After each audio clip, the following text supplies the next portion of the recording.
Ναι. Καλησπέρα. Καλησπέρα, παιδιά. Τι κάνετε? Καλά είμαι.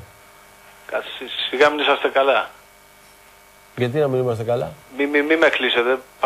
Πανά θα είμαι εγώ. Να τον άρε. Καλώς έφτεκαναν. Κώστα. Έλα, τι? Με τον Τάκη θα μιλήσεις, να φύγω και εγώ λίγο. Περίμενα, θα πιάσουμε ένα-ένα. Το κυπελάκι πάει, έτσι. Πάει το κυπελάκι. Πρωτάθλημα πήρες? Θα πάρω και πρωτάθλημα. Μίλα κανονικά, μην έχεις. Όχι, εντάξει, κάτσε. Να σου πω κάτι, το παλτό. Να σου πω κάτι εγώ πρώτα. Το παλτό. Να σου πω κάτι εγώ πρώτα. Το κόλλησε όμως. Να σου πω κάτι πρώτα εγώ. Μ' αφήνεις? Ναι. Κάτσε να πάω στο λίγο. Για περίμενε εδώ. Έτσι τον έχω κάνει, φιλαράκο.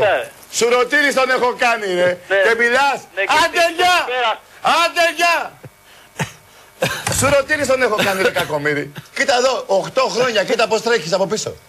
Κοίτα εδώ, τι γίνεται. Σουρωτήρη, ρε καημένε. Ρε κατακαημένε, Σουρωτήρης τον έχω κάνει, ρε. Ρε τι τραβάμε, ρε.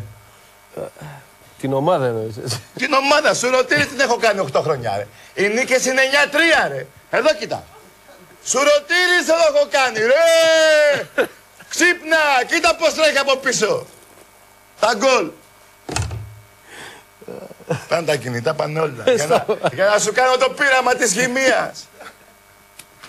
Τι τραβάμε. Ρε μαζελάκια. Σουρωτήρης τον έχω κάνει, ρε. Ρε κόσκινο, το κόσκινο. Φέρε μου ένα κόσκινο. Ένα, ρε αλεύρι να σε κάνω. Λοιπόν, 9-3 είναι στα 7 χρόνια οι νίκες. Σουρωτήρης τον έχω κάνει. Σουρωτήρη. Σουρωτήρη. Τον έχω κάνει. Τον έχω κάνει Σουρωτήρη. Τι μπορεί να μου πεις, ρε Βαζελάκο? Τίποτα.